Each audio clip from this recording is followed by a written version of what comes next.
오늘 말씀의 제목은 눈이 떠지자 하늘이 열렸다입니다.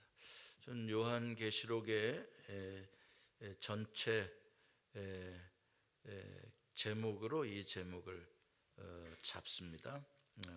오늘 첫 말씀의 제목이기도 하면서 요한계시록 전체의 제목이다. 눈뜬 장님이라는 소리 들어보셨어요? 눈뜬 장님. 보기는 보아도 보지를 못해. 그런 경우도. 여보, 지난번에 먹었던 거 그거 어디 있어? 냉장고 문을 열고 제가 못 찾다가 물어보는 거예요. 그럼 제 아내가 그러면 거기 있잖아. 없는데? 안 보여. 그런 이제 나도 계속 안 보이는 데 있다 그래 문을 탁 닫아놓으면 아내가 착 와가지고 착 열고 단번에 여기 있잖아. 그리고 탁 꺼내 아주 얄밉게. 근데 야, 눈뜬 장님이야. 너 그거를 분명히 봤을 텐데 찾았을 텐데 왜 그게 안 보였지? 참. 우리가 눈을 떴다고 다 보는 것만도 아니더라. 특히 우리의 인생은 경주마처럼 달리기 때문에 여러분 경주마들에게 여기에다가 바깥을 보지 못하도록 시야를 가리는 그거를 씌우잖아요. 눈에다가 아시죠? 오직 앞에 갈 길만 보이고 주변에 다른 말들이나 환호성 치는 그 사람들이나 이렇게 그런 것들이 보이지 않도록 집중하게 이렇게 만들어주죠. 이제 그게 습관이 되게 되면 눈은 떴으나 두루 잘 보지를 못하는 그런 닫힌 시각을 갖게 되고 그걸 영어로는 터널 비전이다 이야기를 하는데 우리가 무엇인가에 집중하고 거기에만 몰두할 때 다른 것을 보지 못하는 그러한 안타까움. 그래서 옛말에도 저 사람은 나무만 보고 숲을 보지 못한다 이런 말을 하는 게 이제 그러한 경우들이잖아요. 그래서 이 본다는 거는 우리가 인식하는 것에 있어서 제일 중요한 감각입니다. 여러분 우리가 여러 가지 감각이 있잖아요. 그러고 보니까 우리 백 목사님이 생각이 나네. 백 목사님 못 보시니까 얼마나 힘드실까 하는 생각이 납니다. 왜냐하면은 이 시각이라는 게 우리가 인지하는 것들의 가장 중요하고 가장 큰 통로이거든요. 방식이거든요. 그래서 백문불여일견이라는 말이 있잖아요. 100번 들어도 한 번 보만 못하다 이런 말을 하잖아요. 그만큼 한 번 보았을 때에 그 본 것이 하나의 영상으로 사진으로 우리의 뇌리에 마음의 기억에 남는 것들은 대단합니다. 여러분들 어렸을 적에 무슨 박물관 같은 거라든지 아니면 어디 경치 좋은 데 구경을 갔다든지 했던 그때의 어떤 장면들 그것들이 이렇게 평생을 그 뇌리에서 떠나지 않고 그 장면이 그래서 내 고향 남쪽 바다 그 파란 물 눈에 보이네. 거제도가 보이죠? 보입니다. 이게 외우려고 해서가 아니라 그 눈이 그것을 인식하고 그것을 품게 되는 것이죠. 그래서 너무나 기가 막힌 아름다운 자연의 그 장관을 보게 되면요 말문이 막힌다 그러잖아요. 형용할 길이 없다. 사도 바울이 삼층천을 보고 와서 말을 못했잖아요. 자기가 본 것을 말하지 못하잖아요. 정확하죠? 어떻게 표현을 못 하겠는 거예요. 그런데 이제 요한계시록에서 요한은 이제 그것을 다행히 표현을 해주고 있는데 누군가가 한국에서 이제 시골 양반이 아들이 그랜드 캐년을 구경시켜 준다고 미국 사는 아들이 그래서 이제 그랜드 캐년을 보고 갔어요. 그래서 시골 할머니 할아버지 노인정에서 내가 이번에 아들이 그랜드 캐년이라는 거를 구경을 해줬다는 걸 이제 가서 본 거를 이제 설명을 해주고 싶은 거예요. 옛날 얘기예요. 요새는 다 텔레비로 나와. 근데 이제 말로 했는데 말로 그게 설명이 되나요? 그게 지금 이 사람 답답할 거야 아마. 이 자기가 본 거는 어마어마한데 이게 말로는 이게 그게 사람들이 멀뚱멀뚱 들으니까요. 그게 뭐요? 우리 여기 옆에 있는 동네 그 경치랑 비슷한 거 아니요? 그러고서는 있을 테니까요. 이게 전달이 안 되잖아요. 이게 이제 귀로 듣는 사람은 눈으로 본 사람의 감동을 따라갈 수가 없습니다. 이렇게 인간의 두뇌는 눈으로 본 것을 오랫동안 저장해서 기억을 합니다. 그러나 귀로 들은 것은 굉장히 쉽게 잊어버리게 되는 것이죠. 아이들을 교육할 때도 가능한 한 아이들에게 다양한 현장을 방문해서 그 현장에서 그러한 것들을 보고 느끼게 해주는 게 굉장히 중요하죠. 그래서 박물관도 가고 동물원도 가고 식물원도 가고 그렇게 왜냐하면 거기에서 아이들이 시각적으로 그것을 받아들이는 이게 크기 때문에 그렇습니다. 어린 아이들을 제일 먼저 교육하는 유아들이죠. 이제 막 젖대는 아이들 글을 아직 배울 때는 아니고요. 그러면 제일 먼저 해주는 게 뭡니까? 그림책이죠. 그림책을 보여주는 거죠. 이게 토끼야, 이건 돼지다 이렇게 그림책을 보여준 영상, 이미지를 저장하게 해주는 것이죠. 근데 참 감사하게도 하나님께서 인간을 창조하실 때 이 육신의 눈만 창조하신 것이 아니라 마음의 눈이라는 것도 우리에게 주셨다는 게 이게 놀라워요. 마음의 눈이요. 눈을 감아도 보이는 거예요. 놀랍죠? 그게 놀랍습니다. 그리고 어떻게 보면 어느 때는 육신의 눈을 감아야 보이는 것들이 있어요. 정작 중요한 것들은 눈을 감을 때 보이는 것들이 있습니다. 그렇게 하나님께서는 우리에게 상상을 통해서 이미지네이션을 통해서 한 번도 가본 적도 없고 물론 본 적도 없는 그러한 세계를 신비롭게도 마음으로 그려볼 수 있도록 하나님께서 우리에게 그러한 능력을 주셨습니다. 여러분 상상을 하게 되면 우리는 주라기 공원을 그려냅니다.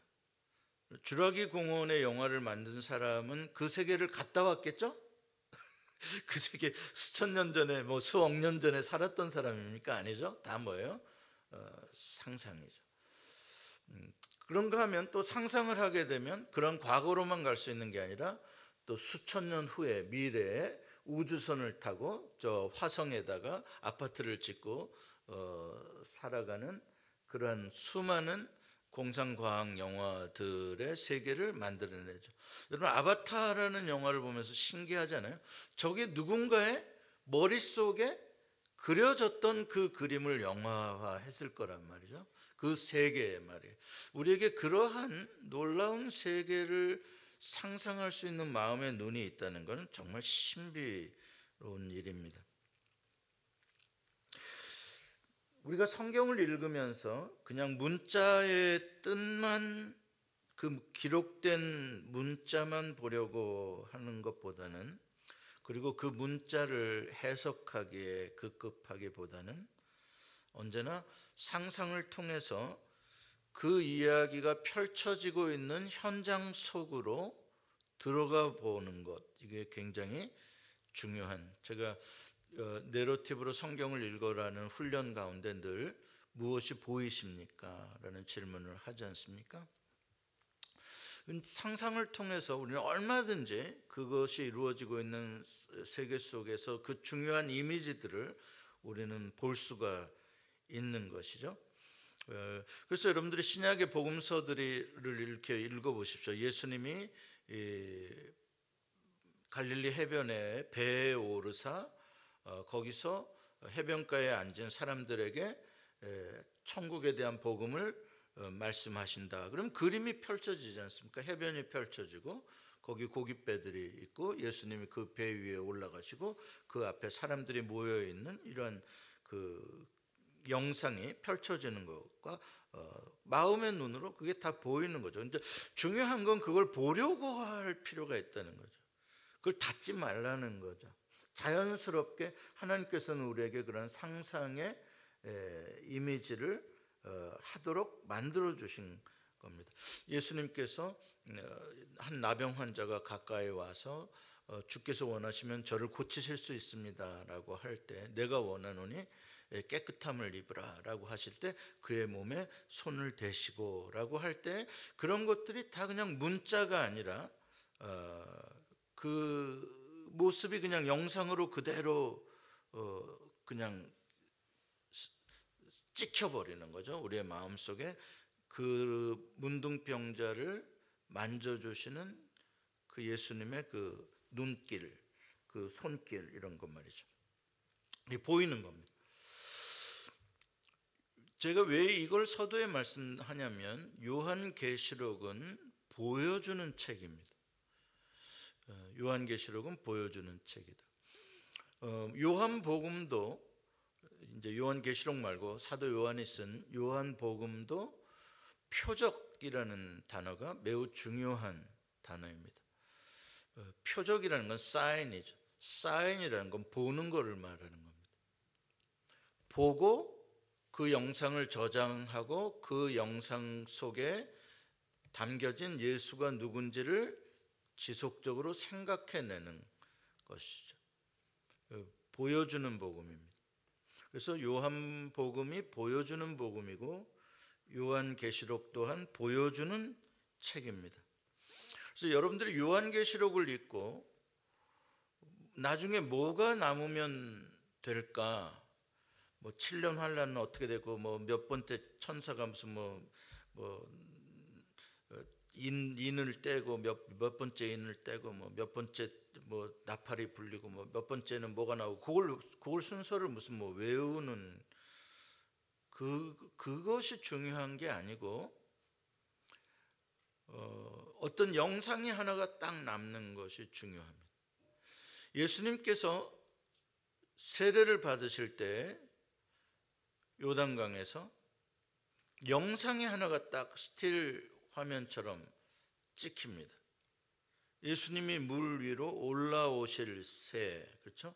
예수님이 물 위로 올라오실 새 하늘이 열리고 거기서 이는 내 사랑하는 아들이요 내 기뻐하는 자라라는 성부의 음성이 들리며 성령이 비둘기같이 예수님 위에 내려와 머무는 그 영상이죠.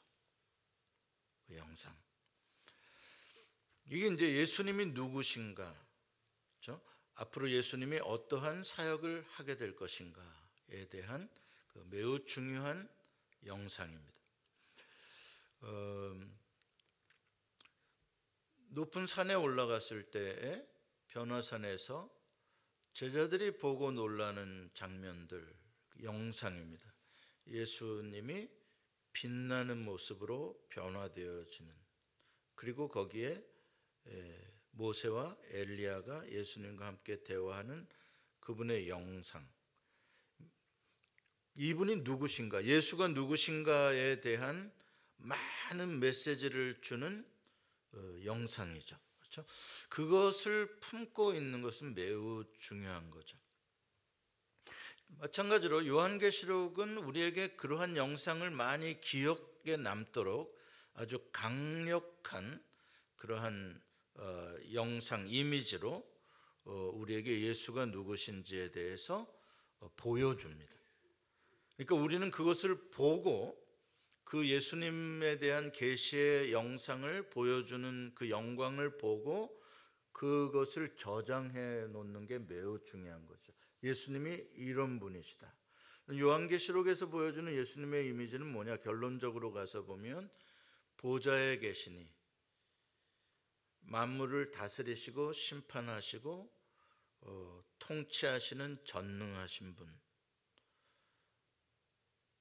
다시 오실 분인데, 그 하늘, 요한계시록에서는 땅과 하늘이 함께 존재합니다. 하늘에서 땅으로, 땅에서 하늘로가 굉장히 자연스럽게 서로 오버래핑이 이루어집니다. 이건 굉장히 놀라운 계시인 거죠.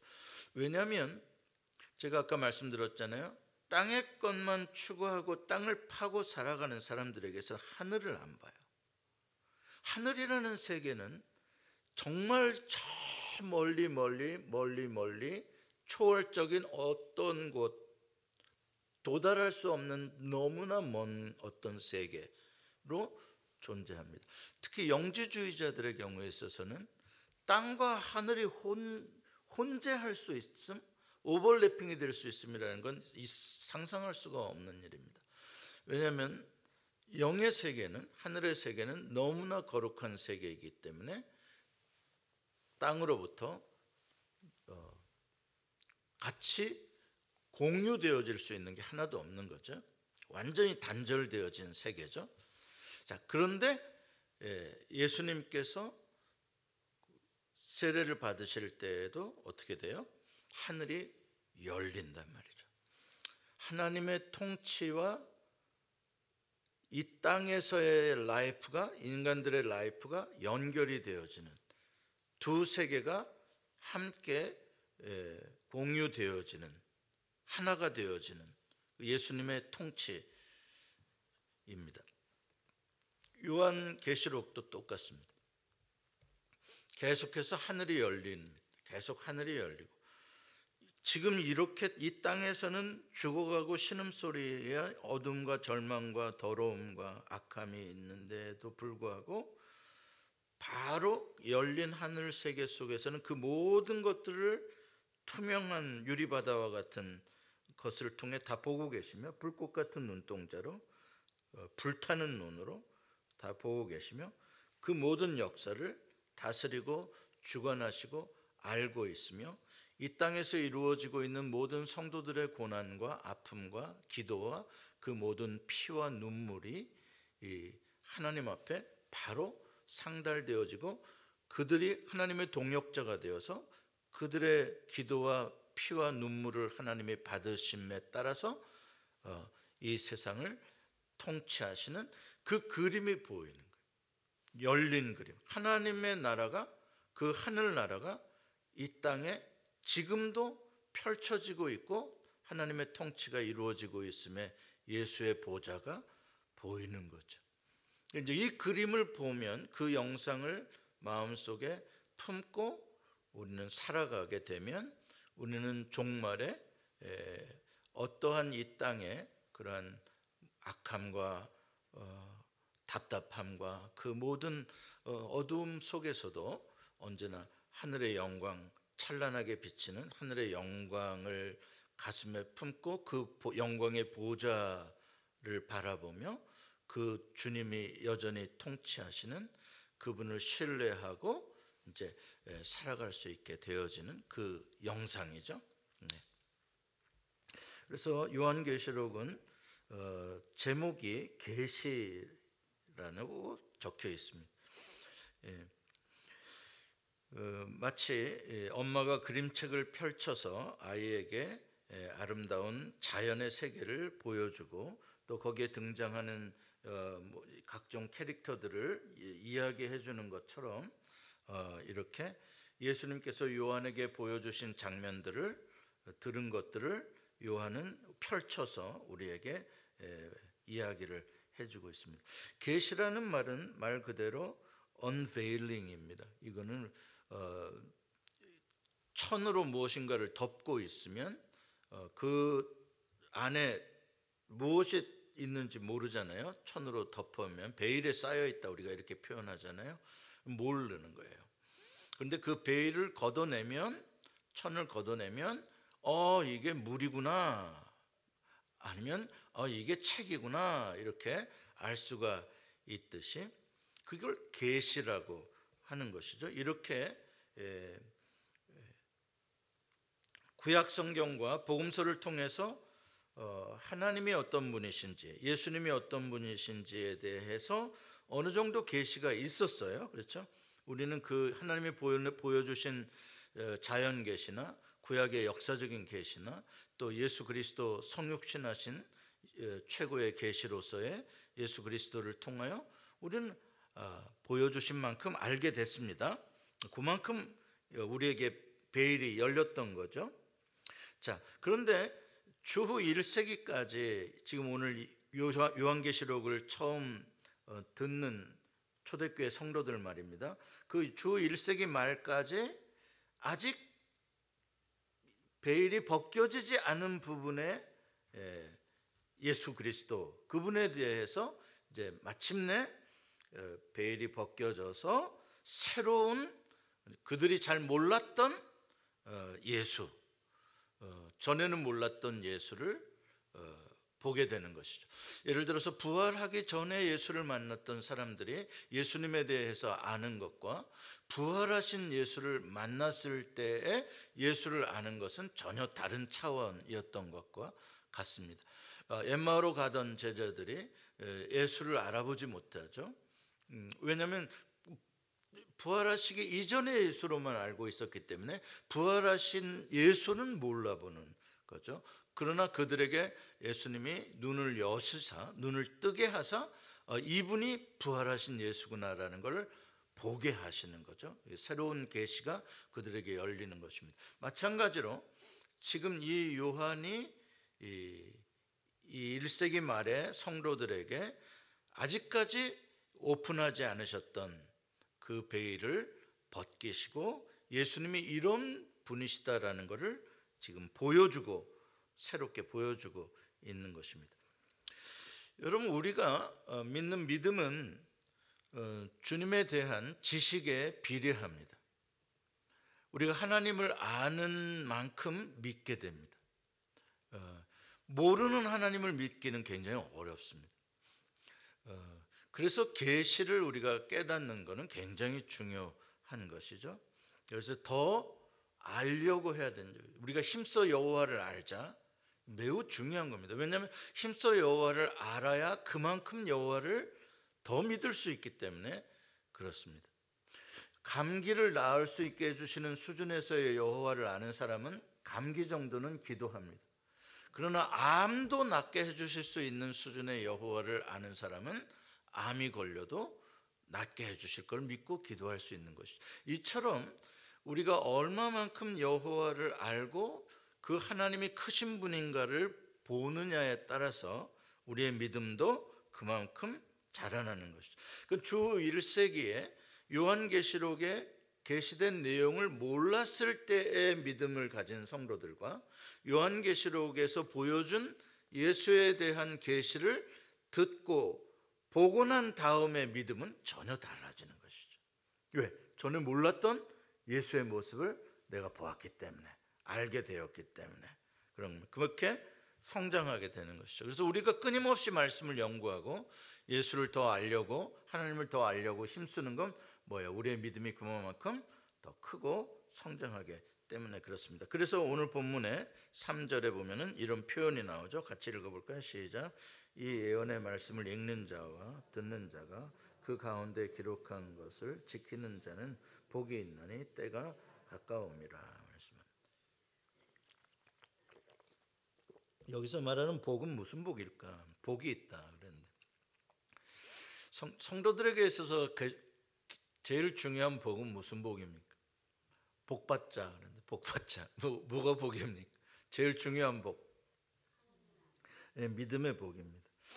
믿음의 복이에요. 믿음이 있으면 모든 것이 다 해결이 됩니다. 믿음이 있으면은 가난해도 궁핍해도 자족하게 되고 부요해도 교만해지지 않고, 그렇죠? 믿음이 있으면 모든 걸 다 이길 수가 있습니다. 믿음의 복이라는 것은 정말 귀한 것이죠. 근데 그 믿음의 복이 어떻게 생기냐?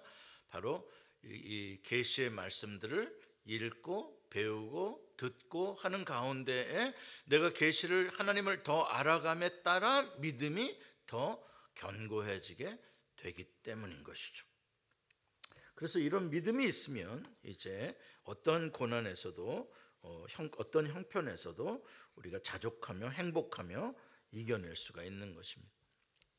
자, 1절에 보면은 지금부터 요한이 증언하려고 하는 이 말, 이 계시, 이것이 누구로부터 시작된 거냐, 오리진이 어디냐, 이거 굉장히 중요해요.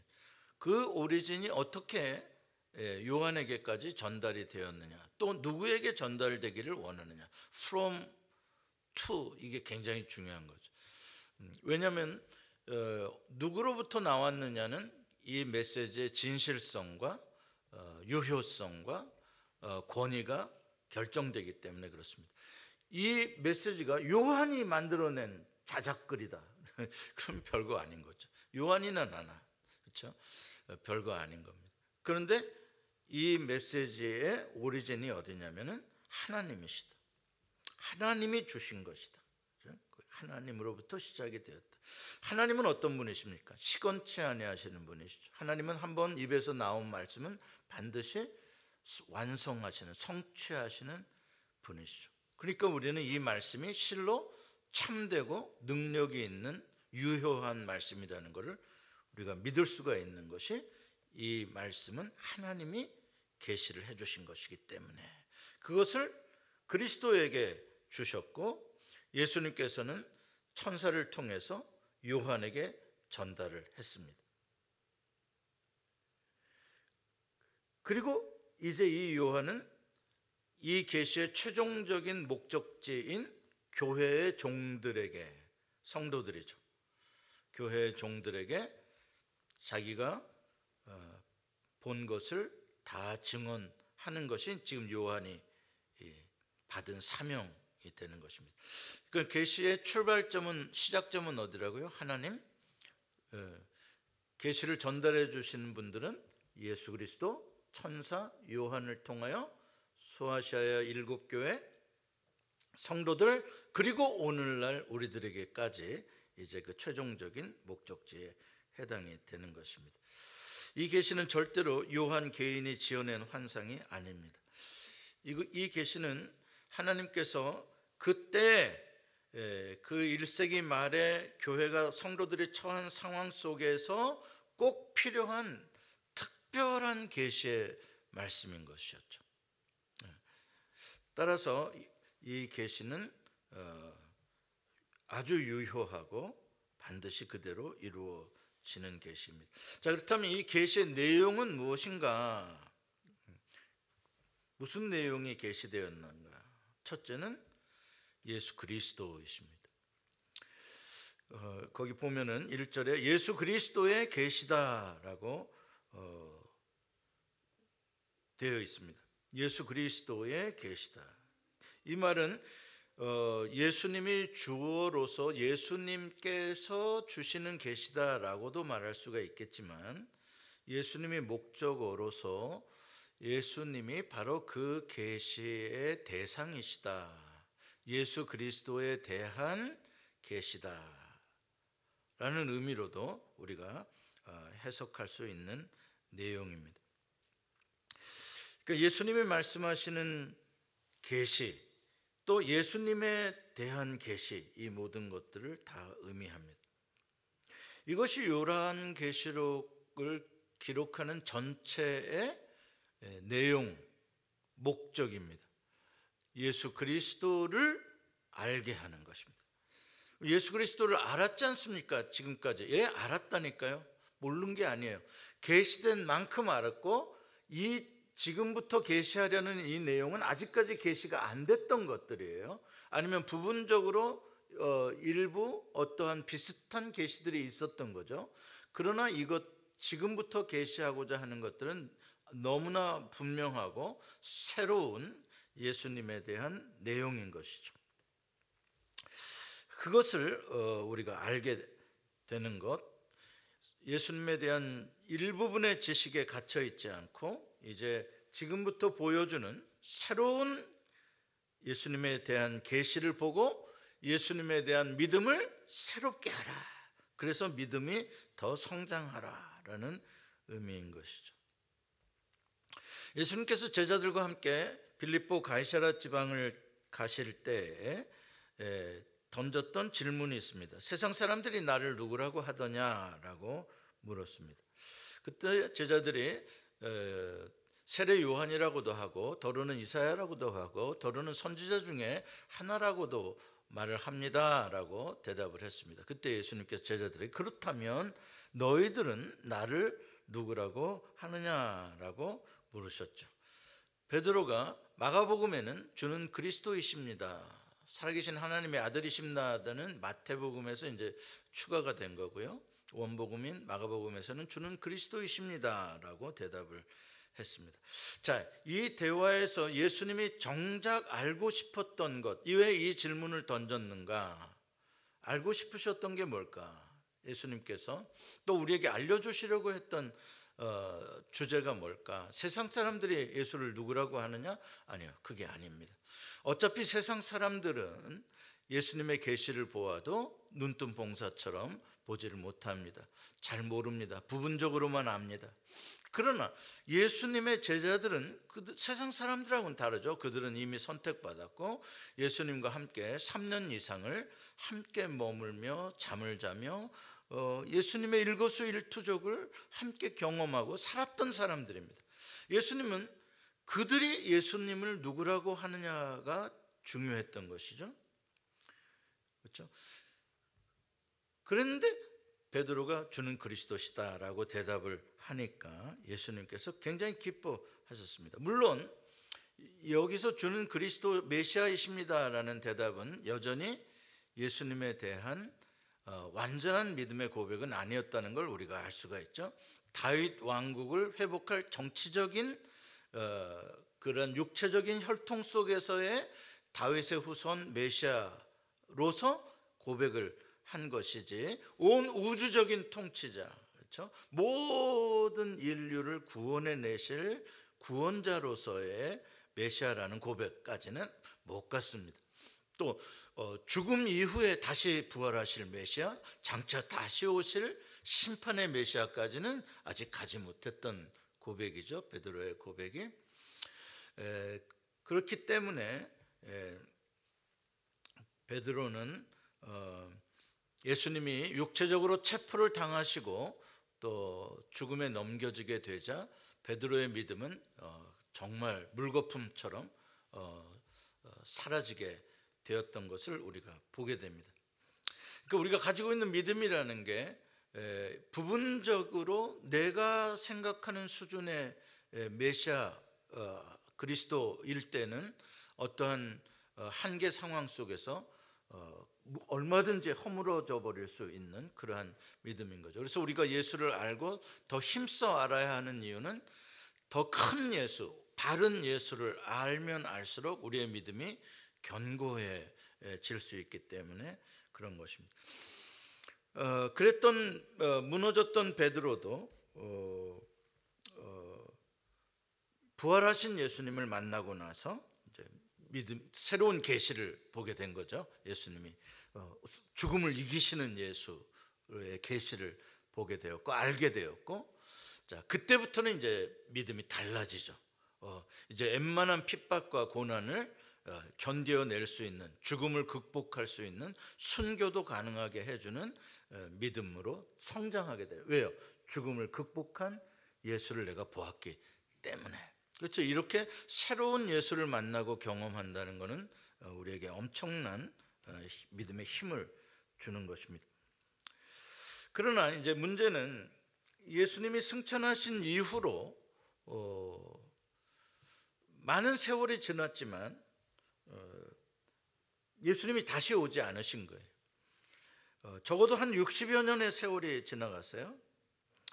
예수를 처음으로 보았던 제자들도 다 죽었고, 또 예수님을 직접 또 들었던, 경험했던 그 1세대 성도들이 다 이미 사라졌을 때, 이제 귀로만 들었던 예수에 대해서 이 2세대들의 믿음, 이게 이제 지금 위험한 거죠.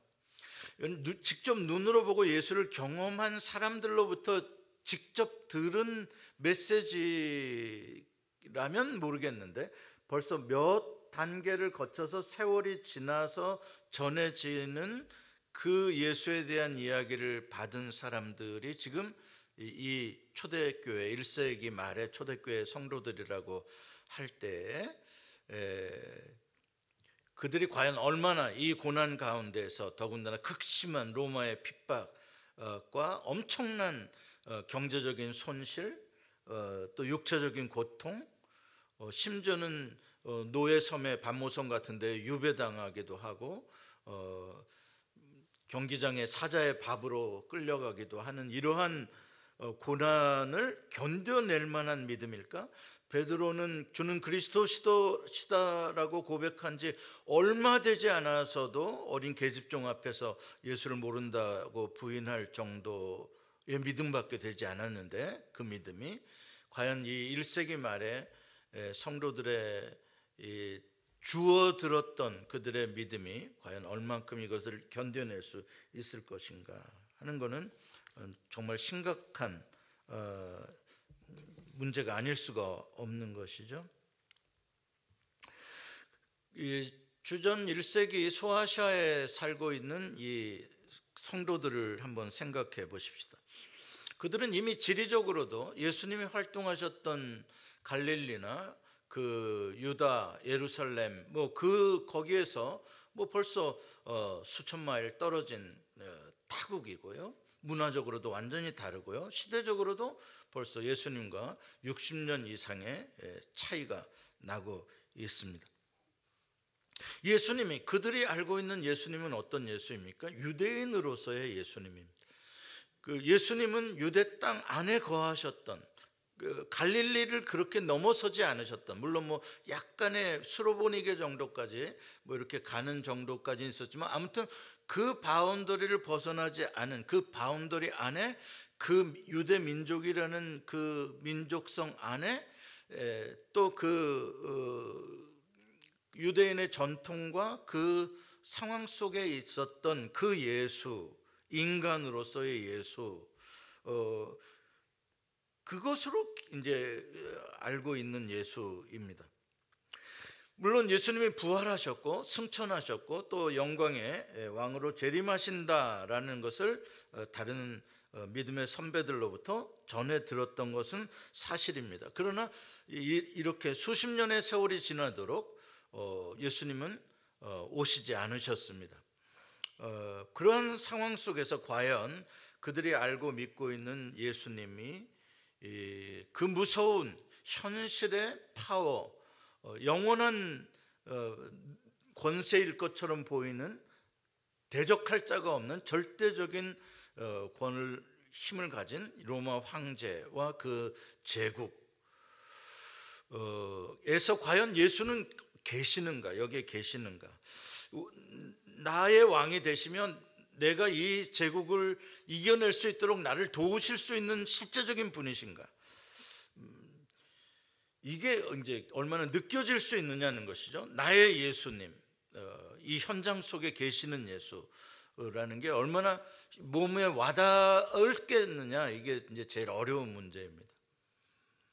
예수가 멀게 느껴졌을 수도 있고 왜 안 오시는지, 저 멀리에서 나를 알고나 계시는지, 그때가 언제일지 굉장히 보이지 않는 하나님의 부재죠. 예수님이 보이지 않는 그러한 가운데에 너무나 답답하고 힘들었을 것이다. 손양호 목사님이 지은 옛날 복음성가 그런 것들이 있지 않습니까? 오 주님 언제나 오시렵니까 하면서 그 일제 시대 때의 고난 가운데에서 다시 오실 주님에 대해서 그 고통하면서 울부짖었던 것들 우리가 보는 것. 그러니까 그 하루하루 예수님이 안 계시는 것 같은 상황 속에서, 그 캄캄함 속에서, 절망 속에서 현실은 내일 또다시 로마 황제의 제국의 그 무서운 힘이 나를 노려보고 있고 또 거기에다 유대인들은 나를 고소하려고 어떻게든지 이렇게 하고 있는 그런 상황 속에서 내가 견뎌낼 수 있을까? 물론 내 친구들 중에 일부는 사자의 밥이 되면서도 나는 예수를 그리스도라, 나의 주라고, 내 큐리오스라고 고백합니다라고 피를 흘리며 죽어가는 친구들도 있었지만, 과연 그 피가 정말 의미 있는 피일까? 아니면 정말 아무런 의미가 없는 그런 개죽음과 같은 피일까에 대해서 의심이 일어나고 두렵고, 그래서 믿음의 자리에서 서서히 한 사람씩 보이지 않고 떠나가게 되어질 때, 회중석에 오늘 100명 앉았던 회중석이 일주일 후에 가보면 50명으로 줄어 있고, 또 한 달 후에 가보면 20명으로 줄어 있는 이러한 모습들 가운데에 교회가 흔들리고 성도들이 흔들릴 때, 이때 어떻게 하겠느냐?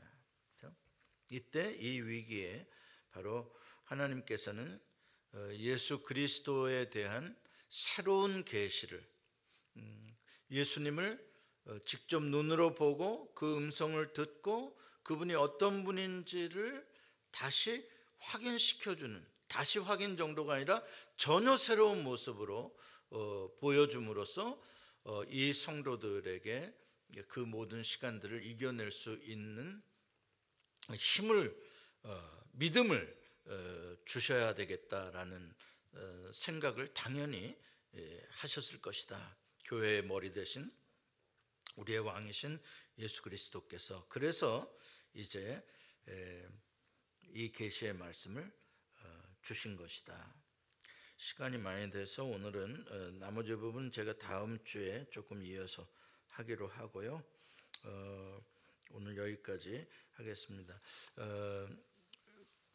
우리가 눈을 들어서 주님을 바라보는 게, 주님이 나와 함께 임재하시고 통치하신다는 것을 느낀다는 것이 얼마나 중요한 것인지 모릅니다. 그게 실제적인 믿음입니다. 여러분 잠시 눈을 감고 한번 생각을 해보십시오. 주님이 여러분들에게 어떤 분이십니까? 너는 나를 누구라고 하느냐?